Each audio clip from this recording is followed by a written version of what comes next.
Hello everyone, welcome back to my channel. मेरा नाम है शौकत और आप देख रहे हैं क्रेजी हॉस्पिटैलिटी। आज के वीडियो पे हम बात करने वाले हैं आइल्स के बारे पे।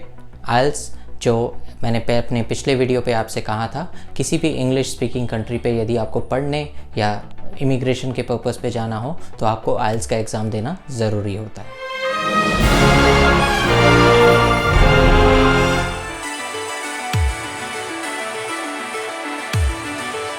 जब हम आइल्स की बात कर रहे हैं तो आइल्स का फुल फॉर्म भी जानना ज़रूरी होता है। International English language test system. IELTS exam India में दो कंपनियां कराती हैं, एक है आईडीपी, दूसरी है ब्रिटिश काउंसिल। आप यदि आइल्स एग्ज़ाम देना चाहते हो, आपके पास दो ऑप्शन होते हैं, एक है पेपर वाला, पेपर एंड पेन, एंड दूसरा वाला है जो कंप्यूटराइज। आइल्स यदि आप पेपर एंड पेन हो, आपको रिजल्ट सिर्फ 13 डेज़ पे मिलता है, और जहाँ पे आप यदि कंप्यूटर बेस्ड पे देना चाहते हो तो आपको अराउंड 5 to 7 डेज़ के अंदर आपको रिजल्ट मिल जाते हैं। आप यदि पेपर बेस पे देते हो तो जनरली 6 से 8 महीने में 6 से 8 बार एग्ज़ाम होते हैं, और यदि आप कंप्यूटर बेस्ड में देने चाहते हो, इट्स वेरी रेगुलर, तो ऑलमोस्ट आप पकड़ सकते हैं 15 से 20 डेज़ अवेलेबल होते हैं। स्लॉट्स आप ऑनलाइन में जब अप्लाई करोगे तब आपको दिख जाएंगे। अब यदि आप आईडीपी के थ्रू से यदि एग्ज़ाम के लिए अप्लाई कर रहे हो तो आपको एक ऑप्शन दिया जाता है कि स्पीकिंग टेस्ट आप अपने एक स्लॉट दे दिया जाता है, 2 से 3 ऑप्शंस मिलते हैं। आप अपने चॉइस कर सकते हैं कौन सा टाइम एज वेल एज कौन से डेट पे देना चाहते हैं। बट यहाँ पे आप यदि ब्रिटिश काउंसिल से देते हैं तो आपको ये ऑप्शन नहीं मिलता है। ऑलमोस्ट लाइक 55 सिटीज़ पे आइल्स का एग्ज़ाम कंडक्ट होता है। आइल्स दो प्रकार के होते हैं, एक है एकेडमी और एक जनरल। जनरल की एग्ज़ाम फ्रीक्वेंसी बहुत ज़्यादा होती है एज़ कम्पेयर टू एकेडमी। जैसे कि मैं आपको कह रहा था कि आइल्स दो तरीके के होते हैं, एक है एकेडमी और एक है जनरल। इसमें थोड़ा सा डिफरेंस होता है, एकेडमी थोड़ा सा टफ होता है as compare to general. Academy में बेसिकली एकेडमिक के एग्ज़ाम वो लोग देते हैं जो लोग स्टडी करने के लिए जाना चाहते हैं किसी भी इंग्लिश स्पीकिंग कंट्रीज़ पे, और जनरल वो देते हैं जो वर्क परमिट पे या फिर इमिग्रेशन के पर्पज़ पे जाना चाहते हैं। आपको यदि आइल्स का एग्ज़ाम देना है तो आपको मिनिमम 13,500 से 14,000 आपको कॉस्ट पड़ता है। आइल्स के सेक्शंस को डिवाइड कर दिया गया है, 4 सेक्शनों पे होते हैं एग्ज़ाम। एक है आपका स्टार्टिंग होता है लिसनिंग से, फिर आती है रीडिंग, फिर आती है राइटिंग, और लास्ट सेक्शन होता है स्पीकिंग। स्पीकिंग जनरली आपका किसी और दिन होता है, बहुत रेयर केस पे ही आपको उस सेम डे पे स्पीकिंग का एग्ज़ाम देना पड़ेगा। स्पीकिंग यदि आपको देना है तो ऑलमोस्ट लाइक 11 to 14 मिनट्स में एग्ज़ाम होते हैं। राइटिंग का अराउंड 60 मिनट्स, रीडिंग का 60 मिनट्स और लिसनिंग का 40 मिनट्स।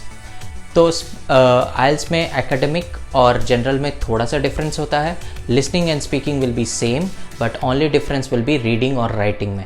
वो चीज़ हम आगे डिस्कस करेंगे जब हम सेक्शन वाइज बात करने वाले हैं। चलिए आगे बढ़ते हैं और बात करते हैं स्पीकिंग की। स्पीकिंग में आपके 3 क्वेश्चंस होते हैं, सेक्शन 1, सेक्शन 2, सेक्शन 3। सेक्शन 1 पे आपको नॉर्मल इंट्रोडक्शन देना होता है। नॉर्मल क्वेश्चंस आपसे पूछा जाएगा, आप क्या करते हैं, आप काम करते हैं, कहाँ आपको काम करना पसंद है, आपका वर्क एनवायरनमेंट कैसा है, आप कहाँ रहते हो, किस घर पे रहते हो, कैसा है आपका घर। जनरल आपके जनरल क्वेश्चंस पूछे जाते हैं। सेक्शन 2 जो है वो थोड़ा सा यूनिक है, जिसमें आपको एक क्यू कार्ड दे दिया जाएगा, जिसमें इसमें एक टॉपिक रहेगा।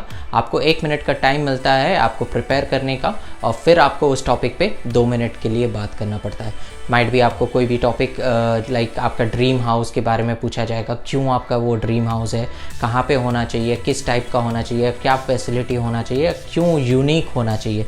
ये सारे क्वेश्चंस को मिला के आपका सेक्शन 2 आपको 2 मिनट का बात उस पर आपको 1 मिनट प्रिपेयर करने के लिए मिला जाएगा और 2 मिनट आपको दिया जाएगा उस टॉपिक पे बात करने के लिए। एक सिंपल सा टिप दे देता हूँ इस टॉपिक पे, क्योंकि आप यदि 2 मिनट नहीं बात करते हैं आपको नेगेटिव मार्किंग कर दिया जाएगा। So try to speak more than 1.30 seconds. 1 minute और 30 सेकेंड के ऊपर बात करने का कोशिश करें, 1 मिनट के अंदर ख़त्म करने का कोशिश ना करें, क्योंकि उस पर आपको नेगेटिव मार्किंग होता है।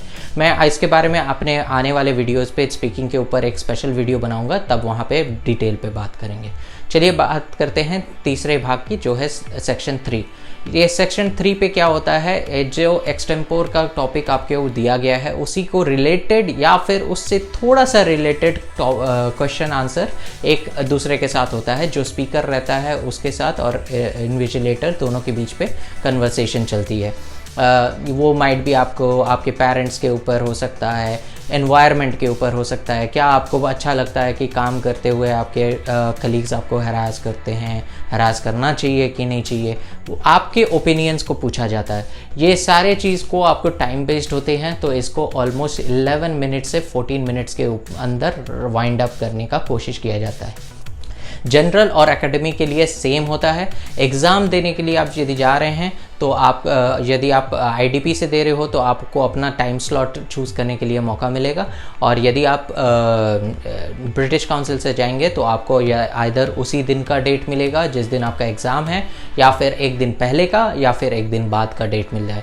ये आपको अपडेट मिल जाता है, ये एक ऑप्शन है। और कंप्यूटर बेस्ड पे भी आपको फेस टू फेस जाना पड़ता है स्पीकिंग टेस्ट के लिए। लिसनिंग भी सेम होता है जनरल और एकेडमी के लिए। जब आप एग्ज़ाम देने जाते हो सबसे पहले आपको लिसनिंग का टेस्ट होता है। इसके लिए आपको 40 मिनट्स दिया जाता है, जिसमें 30 मिनट्स आपको एक रिकॉर्डिंग सुनाया जाएगा। आपको क्वेश्चन पेपर दे दिया जाएगा जिसमें 4 सेक्शन होते हैं, 40 क्वेश्चन रहेंगे। आपको ये 30 मिनट्स के जो रिकॉर्डिंग है, एक नॉर्मल कन्वर्सेशन का रिकॉर्डिंग होता है, वो सुनाया जाता है और उसके ऊपर आपको आंसर्स देने होते हैं। जस्ट एन एग्जाम्पल, माइट भी आप एक रेस्टोरेंट बुकिंग कर रहे हो तो उसके एक दूसरे के बीच पे कन्वर्सेशन चल रहा है, टेलीफोनिक कन्वर्सेशन, उसको रिलेटेड आपको क्वेश्चंस रहेंगे। तो आपको 30 मिनट पे क्वेश्चन पेपर पे ही आंसर्स लिखने होते हैं, और उसके बाद जैसे कि आपको लिसनिंग में 40 मिनट्स दिया गया है, 10 मिनट्स आपको आंसर शीट पे लिखने के लिए दिया जाता है। चलिए दोस्तों आगे बढ़ते हैं और बात करते हैं रीडिंग की। रीडिंग एग्ज़ाम देने के लिए आपको 60 मिनट्स का टाइम दिया जाता है। आपको डायरेक्टली आंसर शीट पे ही आंसर लिखने के लिए कहा जाएगा, मगर आप चाहते हो क्वेश्चन पेपर पे लिख के, यदि आप टाइम को मैनेज कर सकते हो तो आप क्वेश्चन पेपर पे लिख के आप आंसर शीट पे भी आंसर लिख सकते हो। प्लस आपको रीडिंग में क्या होता है, आपको 40 क्वेश्चन होते हैं, 3 पैराग्राफ्स होते हैं। जनरल का क्वेश्चन पेपर डिफरेंट होता है, एकेडमिक का क्वेश्चन पेपर डिफरेंट होता है। The difference is between academic and general पे क्वेश्चंस थोड़े इजी आते हैं। जैसे आपको इजी पैसेज आएगा, इजी वर्ड्स का इस्तेमाल किया जाता है, बट एकेडमी में आपके जो क्वेश्चन पैसेज होते हैं वो लेंदी होते हैं, एज वेल एज वर्ड्स जो इस्तेमाल करते हैं वो थोड़ा सा डिफ़िकल्ट होता है। आप यदि if you are very good in strong in synonyms तो आपको बहुत इजीली आप एकेडमी में भी रीडिंग को पास कर जाओगे। एक छोटा सा टिप दे देता हूँ लिसनिंग और रीडिंग के बारे में। प्लीज़ ट्राई करें, सारे के सारे क्वेश्चंस को अटेम्प्ट करें। इवन आपको लगता है कि आप आंसर गलत दे रहे हो, please try to give the answers, क्योंकि माइट भी कहीं आपके गेसिंग करने पे भी कभी कभी लक लग जाता है। तो कोई भी क्वेश्चंस को छोड़े ना, आप सारे क्वेश्चंस को अटेम्प्ट करके आएँ। चलिए आगे बढ़ते हैं और बात करते हैं राइटिंग की। राइटिंग में भी जनरल और एकेडमी में डिफरेंट क्वेश्चंस रहते हैं। राइटिंग में भी आपका एकेडमी थोड़ा सा डिफ़िकल्ट क्वेश्चंस दिया जाता है एज़ कम्पेयर टू आपका जनरल पे सेक्शन टास्क 1 आपको दिया जाता है लेटर राइटिंग। आपको वो हो सकता है फॉर्मल लेटर लिखने मिले या इनफॉर्मल लेटर लिखने मिले।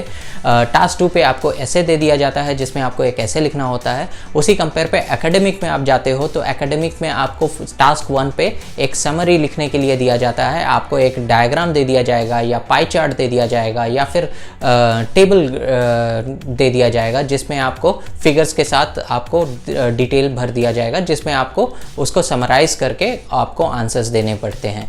और सेक्शन 2 पे फिर से आपको यहाँ पे भी ऐसे लिखने दिया जाएगा। दोनों के ऐसे सेम होते हैं, बट टॉपिक थोड़ा सा डिफ़िकल्ट होता है एकेडमिक में एज़ कम्पेयर टू जनरल।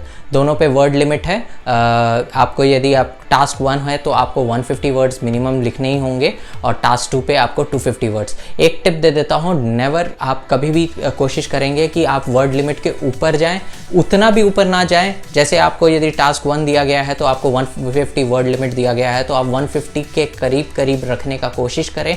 आप मोर देन 200 ना चले जाएं, जिस पे आपको नेगेटिव मार्किंग तो नहीं होगा, but you will waste your time for task 2। Time आपको 60 मिनट्स का दिया जाता है। आपको 60 मिनट्स के अंदर ये दोनों टास्क को कंप्लीट करना पड़ता है, तो जिसके चलते आपको टास्क 1 के लिए 20 मिनट्स पकड़ लीजिए और टास्क 2 के लिए आपको 40 मिनट्स का टाइम होता है।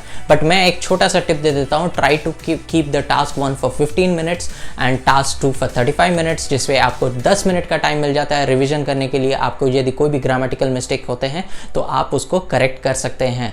और एक चीज़ जो मैंने आपको कहा था कि वर्ड लिमिट कभी भी आप कोशिश करें हमेशा ऊपर रखने का, कम ना करें, क्योंकि कम यदि आप कर देते हैं तो आपको नेगेटिव मार्किंग कर दिया जाता है। और फोकस मोर इन टास्क 2, क्योंकि उसमें ज़्यादा वर्ड्स लिखने होते हैं, उसमें ज़्यादा टाइम स्पेंड करें। आप चाहे तो टास्क 2 पहले शुरू करें और टास्क 1 को बाद में करें, क्योंकि आंसर शीट आपको दोनों अलग अलग मिलते हैं। ये आपके ऊपर है। तो ये एक छोटा सा टिप मैंने आपको दे दिया है। आने वाले वीडियोस पे मैं हर एक सेक्शन को एक एक करके आपको डिटेल पे बताऊंगा। और even if you want to go for a course, आपको आइल्स का ट्रेनिंग लेना है, आपको कितना खर्चा बैठेगा ट्रेनिंग करने के लिए, कौन से कंपनीज आपको ट्रेनिंग करवाती है, कितना बेनिफिशियल होगा, ये सारी चीज़ें मैं आपको अपने आने वाले वीडियोस पे आपके साथ शेयर करूंगा। आपको यदि ये वीडियो अच्छा लगा हो तो प्लीज़ जाने से पहले लाइक बटन को हिट कर दीजिए, जिससे मुझे मोटिवेशन मिले और मैं और वीडियोस बनाऊं। आपको यदि कोई भी कमेंट डालना है इस वीडियो के बारे पे या आइल्स के रिलेटेड कोई भी क्वेश्चन हो, आप कमेंट सेक्शन पे जाके कमेंट डालिए, या फिर आप मेरे इंस्टा आईडी पे आके मुझे पिन भी कर सकते हैं। एज वेल एज आपको यदि मेरे चैनल पे नए हैं तो प्लीज़ सब्सक्राइब करके जाएं, क्योंकि आने वाली वीडियोस और भी इंटरेस्टिंग होने वाली है। तब तक के लिए नमस्ते।